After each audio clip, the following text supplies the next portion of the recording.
Salutations everybody, it is Matty here today, and I hope you're all enjoying your time with Mass Effect Andromeda. Today I wanted to bring you guys a guide on how to farm resources that are required for you to build weapons, armor, as well as augmentations. This is through the research and development system that you encounter early in the game, and it can be a bit complex, so I wanted to break it all down for you guys and teach you how to get the most out of this system. First, you'll need to create a blueprint, which will then allow you to develop the item, and this is so important because it is core to upgrading your character. So what do you need to do to get the most resources to make the full use of this system? Starting off with, right off the bat in the beginning of the game, scan points of interest. Now this is introduced immediately, and you're gonna have to channel your inner Nomad Sky for a bit because you have to find plants, ships, old artifacts, like I said, points of interest, things that stick out to you, and scan them. It will be a bit overwhelming at first because you're gonna think of No Man's Sky right away and go, oh no, I don't want to get involved in that for a single second. But trust me, you're not scanning an absolute ton,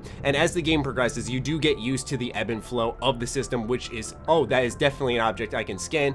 Plus, it does definitely help if you keep an eye out for the notification on the bottom left. Your controller will vibrate as well, letting you know that there's an object nearby you can scan. This keeps it so that it's not like that type of game No Man's Sky where you're constantly scanning everything hoping to find something. I do like this mechanic because it does fit the context of the game that you're exploring this brand new galaxy and you're trying to mark down everything you have discovered, and it fits the explorer / discovery vibe that Andromeda is delivering. Anyway, there are 3 trees of research that you can invest in. There's the Milky Way, the Helios, and there's one other that you learn about throughout the story. Certain objects you scan will give you points in each of these respective categories. Scanning these objects will give you the research points you need to build the blueprints and so on for these items. Then you're going to need resources. This leads to exploration. Go everywhere and anywhere you can, especially because you need to be a certain level to unlock specific equipment. So don't cop out on anything. Do all the quests you can, shoot all the enemies, all that stuff, because like I said, there's certain items that you're going to want to get and you'll have to be barred off by level 10,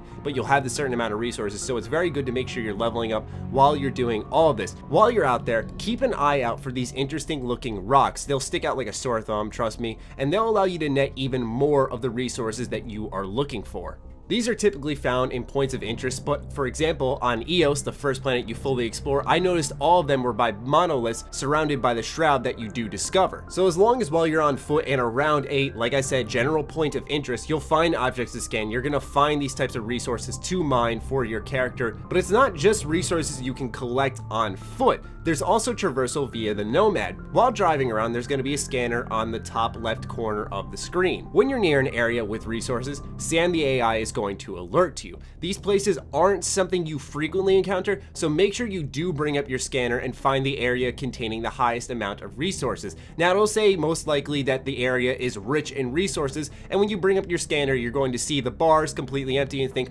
why is that? Well, it's like in previous Mass Effect games where you have to find just the right area that has the maximum amount of resources and then place your probe. Mind you though, be careful when you place your probe because you can only place a certain amount in a certain vicinity. Meaning that you want to drive around a little bit, make sure you find just that right sweet spot and then plant your probe. This is a key way to getting a ton of resources when you're on the go. And it's a lot easier than the one I mentioned earlier about being on foot because sometimes you'll miss it just because you'll scan right by it or something along those lines. While this one, you'll always have that tracker up on the top left corner, and as long as you pay just decent attention to it, you'll make sure not to miss any resources. For the sake of comparison, you could think of this as a mobile version of placing probes on planets like you have in previous Mass Effect games. And speaking of, while flying the Tempest, you can acquire resources this way too. This is the easiest way to do it, but not every planet has resources. Like I mentioned earlier, it's very much identical to previous Mass Effect games. Enter a solar system, check out the planets, then Suvi will let you know if there's an anomaly detected or not. If there is, scan that planet until you find a point of interest, place your probe, and from there you'll get some type of resource, whether it's Milky Way galaxy research points,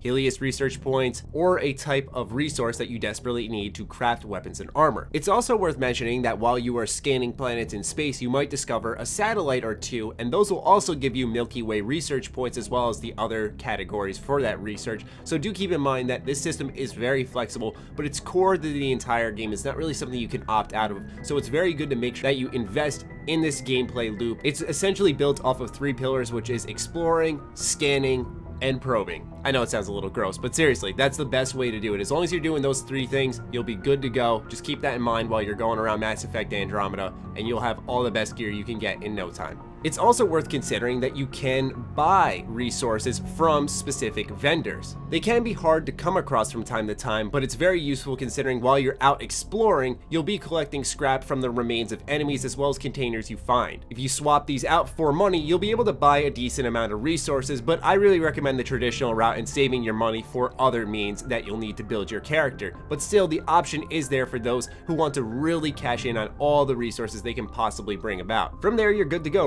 Research the blueprint and then develop the weapons you want. Make sure that you're tailoring it to your character build, whether they're good with assault rifles or pistols and so on, and make sure that it's built for your level specifically. This is going to be a core component to the game, so I do hope you guys found this guide useful. Let me know how you're enjoying Mass Effect Andromeda in the comments down below. I'll be making a ton of Mass Effect content as time goes on. Other than that, follow me on Twitter, like me on Facebook. The links are in the description down below. Do consider contributing to our Patreon. It helps fuel all the content we create here. Stay sexy, stay active. I love you all. Peace.